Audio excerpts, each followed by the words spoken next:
आझाद ज्ञान न्यूज, नवा दृष्टिकोन, नवा विचार। जिवलग मित्रानंच विश्वासघात केल्याची धक्कादायक घटना नवापूर तालुक्यातील खांडबारा गावात उघडकीस आली आहे। खांडबारा येथील व्यापारी जितू परदेशी यांच्या खत व बियाणे विक्रीच्या दुकानात दररोज गल्ल्यातून पैसे चोरीला जात असल्याचा प्रकार सीसीटीव्ही फुटेजमध्ये कैद झाला आहे।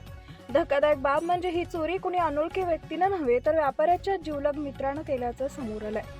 सीसीटीव्ही मध्ये दिसतंय की अनिल शर्मा नावाचा मित्र ठराविक वेळेला दुकानात येतो, गल्ल्याजवळ बसतो आणि व्यापाऱ्याची नजर चुकताच हळू गल्ल्यातून नोटा काढून खिशात टाकतो। हा प्रकार 1-2 दिवसाचा नसून दररोज नियमितपणे घडत असल्याचं फुटेजवरून स्पष्ट झालं आहे।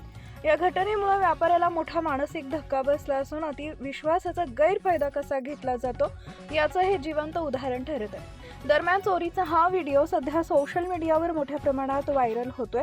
या प्रकरणी जितू परदेशी यांच्या फिर्यादीवरून अनिल शर्मा याच्या विरोधात विसरवाडी पोलीस ठाण्यात गुन्हा दाखल करण्यात आला असून आरोपीला पोलिसांनी ताब्यात घेतलाय।